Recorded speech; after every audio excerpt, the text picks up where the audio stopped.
A Bíblia diz em Colossenses, no capítulo 2, nos versículos de 1 a 23. Quero que saibam quão grande tem sido a nossa luta por vocês, pelos que moram em Laodiceia e por muitos outros que não me viram face a face.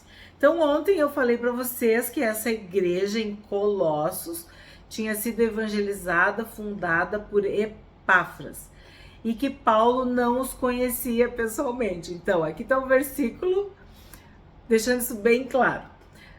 2. Faço isto para que o coração deles seja consolado e para que eles, vinculados em amor, tenham toda a riqueza da plena convicção do entendimento, para conhecimento do mistério de Deus que é Cristo, em quem estão ocultos todos os tesouros da sabedoria e do conhecimento. Olha que lindo isso, tesouros da sabedoria. Vamos parar aqui um pouquinho, tá? Olha só. Tu tá vinculado em amor, consolado, e tu tem plena convicção do entendimento. Tu tá acompanhando na tua Bíblia? Para conhecimento, ó, tu tem plena convicção do entendimento, para conhecimento do mistério de Deus, que é Cristo, em quem estão ocultos todos os tesouros da sabedoria e do conhecimento. Então, o que Paulo está falando para nós aqui? Tu quer algum entendimento? Tu quer algum conhecimento? Tu quer alguma sabedoria? Algum tesouro, alguma riqueza? Sabe onde tu vai encontrar? Em Cristo. Esse é o mistério. Só vai encontrar em Cristo. Ó, para conhecimento do mistério de Deus, que é Cristo, em quem estão ocultos todos os tesouros da sabedoria. 4. Digo isso a vocês para que ninguém os engane com argumentos falaciosos. Aí aqui nós vamos ter que começar, né? Lembra que ontem eu disse para vocês dos ensinamentos falsos, dos falsos mestres. Então, o lobo tá sempre rodeando as ovelhas, né? Sempre querendo. Eu falei ontem sobre as ervas daninhas, né? No jardim, na lavoura, na plantação. Então, o que acontece? Tu não vai encontrar os tesouros da sabedoria em nada e nem em ninguém, só em Cristo. Então, Paulo tá dizendo, ó, ninguém os engane com argumentos falaciosos. Então, o espírito de engano e a mentira, os sofismas, estão sempre presentes. Porque é assim que o inimigo trabalha. Ele trabalha com a mentira, com o engano, com o erro. E lá, em Colossos, não estava sendo diferente. Porque, embora ausente em pessoa, em espírito estou com vocês. Olha só. No outro capítulo ele falou o quanto ele orava para que eles transbordassem no conhecimento de Deus. Repetindo. Porque, embora ausente em pessoa, em espírito estou com vocês, alegrando-me e verificando a boa ordem de vocês e a firmeza da fé que tem em Cristo. O que nós vimos no outro capítulo? Que eles estavam alicerçados na fé verdadeira, no evangelho genuíno. Eles tinham sido salvos verdadeiramente. A graça de Deus havia alcançado os colossenses. A questão é que se levanta um que outro e começa a contar história, a falar coisas erradas, heresias. Por que a gente estuda a Bíblia? Pra gente não cair na conversa, na lábia, na manipulação de ninguém. As pessoas não podem falar qualquer coisa e tu acreditar. Tu tem que conferir na Bíblia. O que nós estamos fazendo aqui não é lendo a Bíblia, estudando, conhecendo palavra por palavra, versículo por versículo, livro por livro, carta por carta, história por história, pedindo revelação, discernimento do Espírito Santo. Ó, profundidade das riquezas e da sabedoria. É o Espírito Santo que reparte conosco. É Ele que nos ensinará todas as coisas. Então, isso é uma lição para nós. Não importa a pessoa mais maravilhosa que tu ache. Não. Tu tem que conferir na Bíblia se aquilo que a pessoa mais linda, maravilhosa, poderosa, abençoada, santa tá falando tá na Bíblia. Os cristãos de Bereia eram mais nobres. Por quê? Porque eles examinavam as escrituras para ver se o que estava sendo dito estava escrito mesmo. É verdade isso? É isso que a Bíblia diz? Então, o que estava acontecendo com os irmãos os colossenses? Os irmãos de Colossos. O que estava acontecendo com os colossenses? Eles estavam sendo enganados com argumentos falaciosos, que eu digo, os blá blá blá da vida aí, que ficam enrolando, enganando, cabeça de verdade e corpo de mentira, cabeça de mentira e corpo de verdade. É isso que as pessoas fazem. Elas falam 80, 90% certo e deixam 10% errado, de heresia, de blasfêmia, de mentira. Tu não lê a Bíblia? Aí como é que tu vai saber? Ah, mas o líder religioso falou. Ah, é? Confere na Bíblia. Examina as escrituras sagradas, porque são elas que testificam de mim. De mim, o Senhor Jesus, né? Elas é que trazem a vida. Elas é que revelam a verdade. Temos que estudar a Bíblia. Homens e mulheres morreram, se sacrificaram para que nós tivéssemos este livro, essa coleção de livros. Para tu não ler? 5. Porque, embora ausente em pessoa e espírito, estou com vocês, alegrando-me e verificando a boa ordem de vocês e a firmeza da fé que tem em Cristo. Então, a firmeza da fé. A tua fé está firme porque ela está sobre a rocha. O firme fundamento da fé cristã, a palavra de Deus, o Senhor Jesus.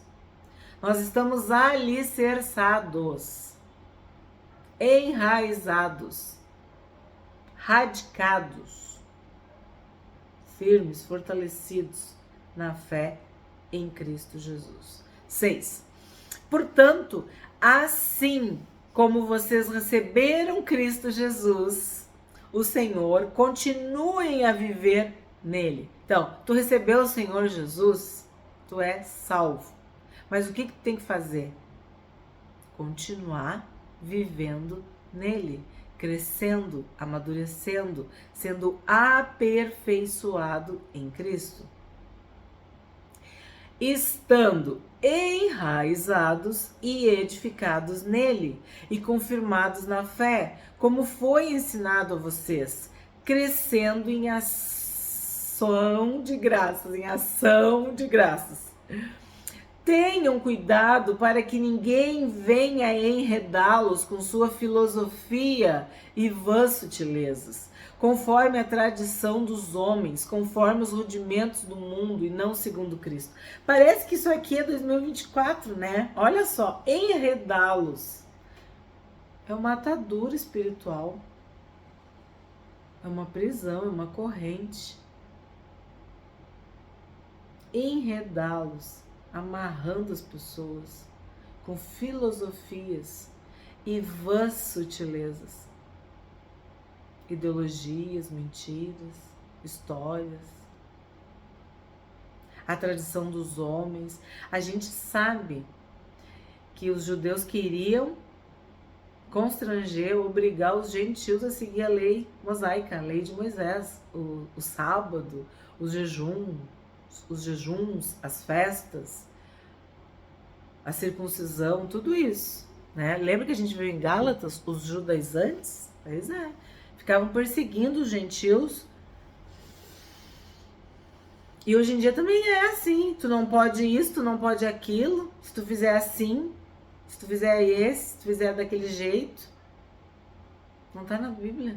Mas eles colocam essa carga pesada sobre os ombros dos irmãos. Ó, conforme os rudimentos do mundo e não segundo Cristo. Foi para a liberdade que Cristo nos chamou. 9. Porque nele habita corporalmente toda a plenitude da divindade. Também nele vocês receberam a plenitude. Ele é o cabeça de todo o principado e potestade. Aqui é muito importante, que a gente já viu também no outro capítulo. Tu não pode colocar Jesus no mesmo nível de seja quem for. Não, ele está acima. Ele é o Rei dos Reis, Senhor dos Senhores. Ele é Deus. Ninguém se compara a Jesus. Não existe outro mediador ou mediadora. Não, só Jesus. Quem morreu na cruz foi Jesus. Quem ressuscitou foi Jesus. Então, ele é, a gente viu, né, no capítulo de ontem, ele é. Nele habita corporalmente toda a plenitude da divindade. A plenitude de Deus é Cristo. É em Cristo que nós estamos. Também nele vocês receberam a plenitude. Ele é o cabeça de todo principado e potestade. Jesus está acima de todo principado e potestade. O nome de Jesus é o nome mais poderoso, acima de tudo e de todos. Todo joelho se dobrará diante de Jesus e toda língua confessará que Jesus é o Senhor. Ele é o único Senhor. Nele também vocês foram circuncidados, não com uma circuncisão feita por mãos humanas, mas pela remoção do corpo da carne, que é a circuncisão de Cristo, tendo sido sepultados juntamente com ele no batismo, no qual vocês também foram ressuscitados por meio da fé no poder de Deus que o ressuscitou dentre os mortos. Então, o que a gente vê claramente aqui? Que Paulo está falando para eles, ó, você não tem que seguir a lei mosaica, tu não tem que seguir o judaísmo. A circuncisão da carne não importa para nós. O que importa para nós é a circuncisão do espírito. A circuncisão feita por Cristo, que removeu, que apagou, que perdoou os nossos pecados, que nos regenerou, que nos ressuscitou, que nos fez uma nova criatura. Fala do batismo. João Batista batizava. Ide por todo mundo pregando o evangelho, fazendo discípulos e batizando-os. Então, tinha que ser batizado e tinha que entender esse sacramento, esse mandamento, essa ordenança que é o batismo. Então, a gente vê que Paulo está recapitulando, fortalecendo o ensino de Epáfras, reiterando as verdades bíblicas, as bases cristãs, as tradições da igreja primitiva, a doutrina dos apóstolos, aquilo que ele aprendeu e aquilo que ele ensinou. 13. E quando vocês estavam mortos nos seus pecados e na incircuncisão da carne, ele lhes deu vida juntamente com Cristo, perdoando todos os nossos pecados. Então, Cristo ressuscitou.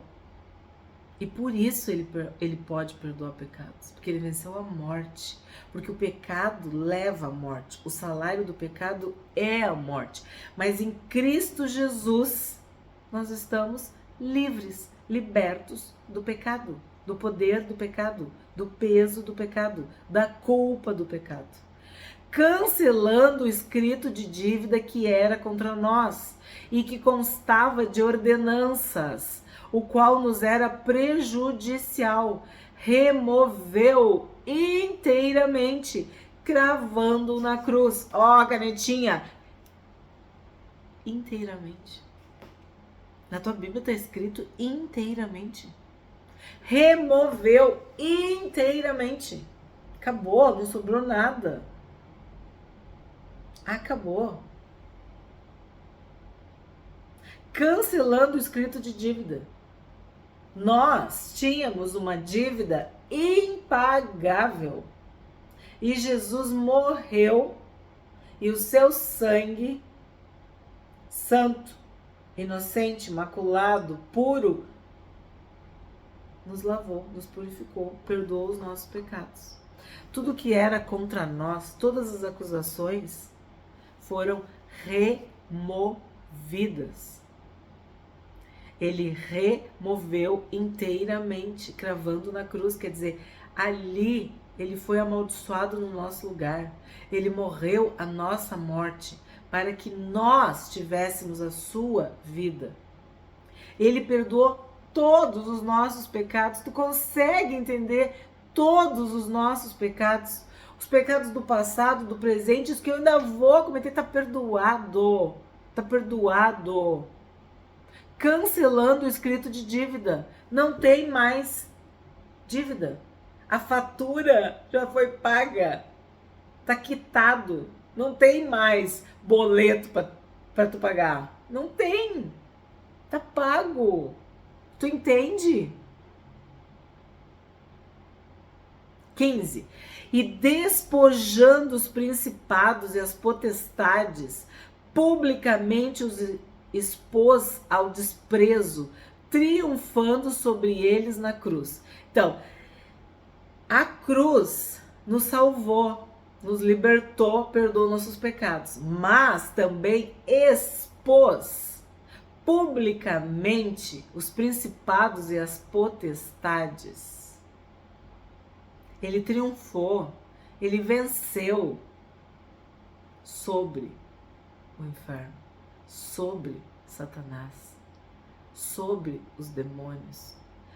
Todos os principados e potestades foram expostos, ridicularizados, envergonhados, derrotados na cruz.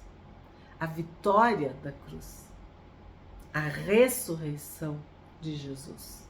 16. Portanto, que ninguém julgue vocês por causa de comida e bebida, ou dia de festa, ou lua nova, ou sábados, porque tudo isso tem sido sombra das coisas que haviam de vir, porém o corpo é de Cristo. Nós somos salvos por causa da obra da cruz, por causa do Senhor Jesus. Então, não é o que tu come, ou o que tu deixa de comer, o que tu bebe, ou o que tu deixa de beber, ou é a festa, é a lua, o sábado, o ritual, o sacrifício, a oferta. Nada disso te salva. Quem te salva é o Senhor Jesus. Tudo isso é sombra. O corpo é de Cristo. Quem morreu na cruz foi Jesus. Quem ressuscitou e triunfou e venceu foi Jesus. É Jesus. 18. Não deixem que ninguém se faça de árbitro para desqualificar vocês, com pretexto de humildade e culto de anjos, baseando-se em visões, estando cheio de orgulho, sem motivo algum na sua mente carnal, e não retendo a cabeça, a partir da qual todo o corpo, suprido e bem vinculado por suas juntas e ligamentos, cresce o crescimento que vem de Deus. Aqui é muito importante. Eu li assim corrido para vocês entenderem toda a ideia. O que acontece? Havia então falsos ensinos. De um lado, querendo que eles guardassem a lei, obedecessem a rituais, a regras, né? Comida, bebida, festa, lua nova, sábado, jejum, circuncisão, essas coisas todas. é conhecido como rigor ascético, né? Fazer tudo de uma forma impecável, rigorosa, irrepreensível. Mas isso não salva. Como eu digo, se salvasse, Jesus não precisava ter morrido, né? Tava tudo resolvido. Mas não é verdade. Desde que o mundo é mundo, o problema é o pecado. E do outro lado, vocês perceberam ali? Culto de anjos. Baseando-se em visões. Mente carnal. Ó, vamos sublinhar isso aí. Vamos por partes, então? Então, primeira coisa, culto de anjos. Já falei muitas vezes aqui no canal, temos vários vídeos sobre anjos. Os anjos são mensageiros de Deus, servos de Deus, funcionários, empregados, tu consegue entender? Secretários, subordinados de Deus. Eles não fazem nada sem que Deus mande. Os anjos de Deus, os 2/3 que nos guardam, que nos protegem. Nós somos protegidos pelos anjos. Os anjos visitam as pessoas, amando de Deus. Muitas vezes o ser humano, diante de um anjo, de um ser celestial, se prostrava, ficava estarrecido, né? E o próprio anjo dizia: não te prostra, não adora, não ora, adora a Deus. Eu sou aqui só um empregado, um funcionário. Estou às ordens do Altíssimo, do Todo-Poderoso, do Soberano. Então, tu não pode, em hipótese alguma, orar a anjo. Cândida, tu não pode orar a anjos. Tu não pode pedir pro anjo te proteger. Tu não pode ficar prometendo coisa para anjo, fazendo culto para anjo, se relacionando com o anjo. Não. O anjo, ele obedece a Deus. É Deus que manda o anjo fazer. Agora, tem um outro anjo. Se aqui tem 2/3 de anjos, sujeitos, subordinados, obedientes, tementes a Deus, nós temos 1/3 de anjos que não perderam suas prerrogativas angelicais porque foram expulsos do céu. Eles continuam sendo anjos. E a Bíblia diz, o próprio apóstolo Paulo, de que eles se disfarçam de anjos de luz. Então, eles eram anjos de luz. Eles estavam na presença de Deus e serviam o Altíssimo, mas se rebelaram. Foi achada iniquidade, maldade, orgulho, soberba, transgressão neles, em Satanás, né, Lúcifer. E eles foram expulsos do céu. E para onde que eles vieram? Para onde eles foram? Para a terra. Para quê? Para perturbar, para roubar, matar e destruir. Eles são demônios, anjos caídos, anjos desprovidos da luz. As pessoas hoje e naquela época cultuavam anjos, mas na verdade, sabe o que elas estavam cultuando? Demônios, anjos maus, anjos caídos, espíritos imundos, espíritos malignos. Diga o nome que tu quiser dizer para tu entender. Porque se o anjo é de Deus, ele vai ser o primeiro a dizer: não ora, não me pede, não me adora, entendeu? Ah, mas se ele for do mal, é justamente isso que ele vai querer. Porque ele veio para roubar, matar e destruir. Então o que ele quer fazer? Ele quer roubar a adoração, que é única e exclusivamente de Deus. Ele quer roubar a glória de Deus, porque Deus é o único que deve ser louvado, adorado e glorificado. Então, o que estava acontecendo aqui na igreja de Colossos? Aqui com os irmãos, com os colossenses? Exatamente isso. Se levantou lá um filho do inferno mentindo. O que Paulo disse? Enganando, com argumentos falaciosos. Mentira, engano, erro, falsidade. Falando de anjos, ensinando a igreja a cultuar anjos. E aí eu vou te dizer, hoje em dia também é assim. Tem pais que ensinam os seus filhos. Ai, gente, é de partir o coração. Pessoas que se dizem cristãs, pessoas que dizem que acreditam na Bíblia, pessoas que vão na igreja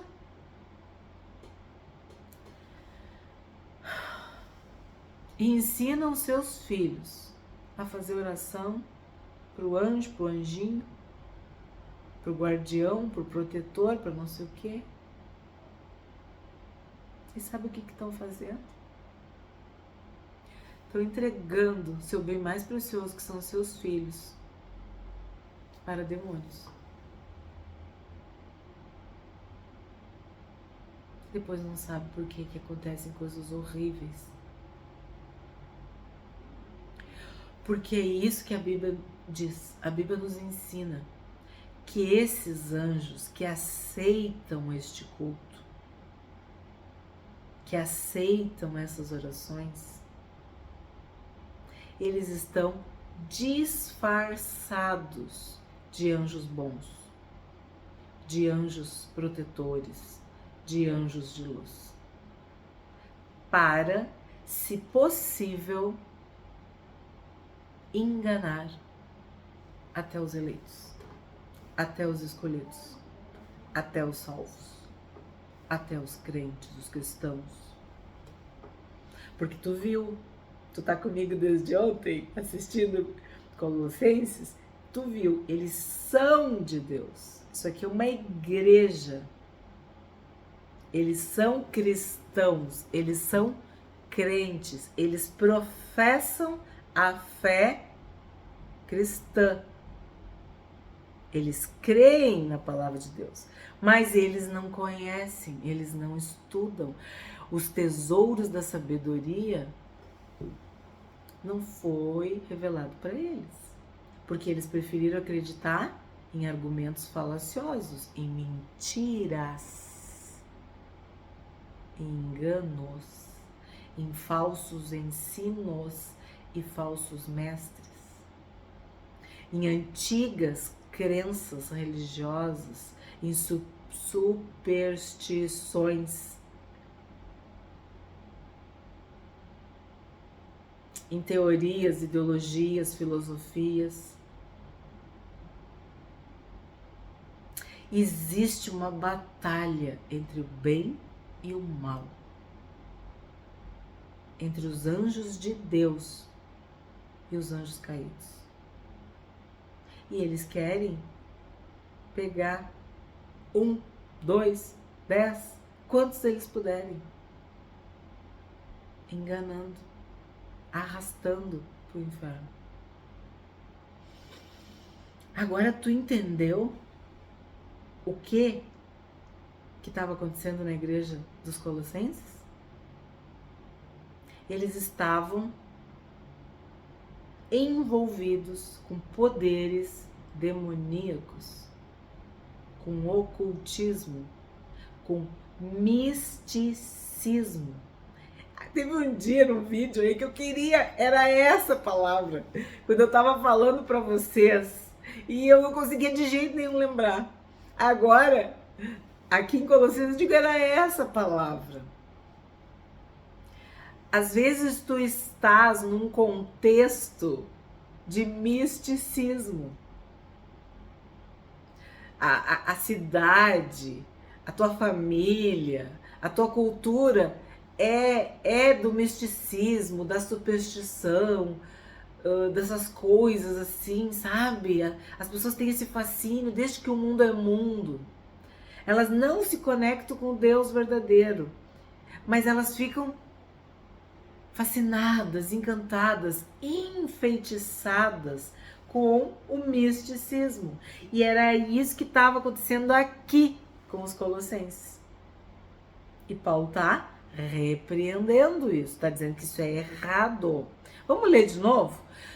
18. Não deixem que ninguém se faça de árbitro para desqualificar vocês, com pretexto de humildade e culto de anjos, baseando-se em visões, estando cheio de orgulho, sem motivo algum na sua mente carnal. Então, viu um anjo, teve uma visão, foi visitado pelo não sei quem, enfim.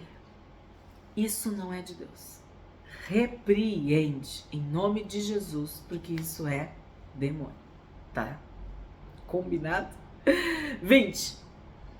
Se vocês morreram com Cristo para os rudimentos do mundo, por que se sujeitam a regras como se ainda vivessem no mundo? Isso que eu pergunto o tempo todo. Por quê? Isso é justiça própria? É um complexo de inferioridade? Então a pessoa tem que fazer um monte de coisa para ser superior aos outros? Se vocês morreram com Cristo para os rudimentos do mundo, por que se sujeitam a regras como se ainda vivessem no mundo? Como se regras te salvassem? Como se a lei, ordenança, ritual, religião, tudo isso salvasse? Quem te salva é Cristo. Não, olha só Paulo. Não toque nisto, tá entre aspas na tua Bíblia? Não coma disso. Não pegue naquilo. Tem coisas que eu não posso falar no YouTube, né? Mas vocês sabem que tem igrejas, tem religiões, tem grupos religiosos que dizem que tu não pode fazer isso, que tu não pode fazer aquilo, que tu tem que te vestir desse jeito, se vestir do outro jeito, que tu tem que ter um estereótipo, sabe? Tem coisa que tu pode comer, tem coisa que tu não pode comer, tem dia que tu pode sair, tem dia que tu não pode, sabe? O não pode, o não pode. Isso tu não pode fazer. Não importa, pode morrer, a pessoa pode estar morrendo, tu não pode, entendeu? E aí Paulo fala, não toque nisto, não coma disso, não pegue naquilo. Para dar um exemplo de regras, de ordenanças, de rituais, de religião, religiosidade. Coisas que não levam à salvação e nem à santificação. Porque não é assim. Santidade, santificação é um processo do Espírito Santo agindo em nós. Não é tu que vai lá e diz, tu tá proibido. Todas as coisas me são lícitas, mas nem todas convêm. Todas as coisas me são lícitas, mas eu não me deixarei dominar por nenhuma delas. 22. Todas estas coisas se destroem com o uso. São preceitos e doutrinas dos homens, das pessoas, de líderes religiosos manipuladores, egoístas, narcisistas, lobos disfarçados de cordeiros, que querem oprimir as pessoas, que atam fardos pesados sobre as costas dos outros, que não movem nem com o dedinho mínimo. Hipócritas. E isso é uma herança da religião. Isso é uma herança do farisaísmo. A gente estudou, né? Eles queriam manipular, controlar, dominar o povo com muitas regras, com muitos preceitos, com muitas doutrinas. De fato, essas coisas têm aparência de sabedoria ao promoverem um culto que as pessoas inventam. Perfeito. Falsa humildade e tratamento austero do corpo, mas elas não têm valor algum na luta contra as inclinações da carne, que eu falei para vocês, o rigor ascético. É exatamente isso. Não serve para nada. Para nada. Olha o que Paulo está dizendo. Elas não têm valor algum na luta contra as inclinações da carne. Tu tem que renunciar à carne. Renunciar ao mundo, ao inimigo. Mas tu tem que te encher do Espírito Santo. Se não for o Espírito Santo em ti, se a obra não vir de dentro para fora, não faz sentido. É uma batalha contra o pecado diariamente e uma busca por uma vida de santidade também diariamente. Então eu rejeito o pecado? Sim, mas eu me encho do Espírito, eu me encho da palavra. É o único jeito. O que a gente aprende com este capítulo 2, vocês viram? De Colossenses. Que em Cristo estão ocultos todos os tesouros da sabedoria e do conhecimento. Como recebemos Cristo Jesus, devemos andar nele, radicados, edificados, confirmados na fé, crescendo em ações de graças. Em Cristo habita corporalmente toda a plenitude da divindade. Nele estais aperfeiçoados. Ele nos deu vida, perdoando todos os nossos delitos, cancelando o escrito de dívida e removendo-o inteiramente.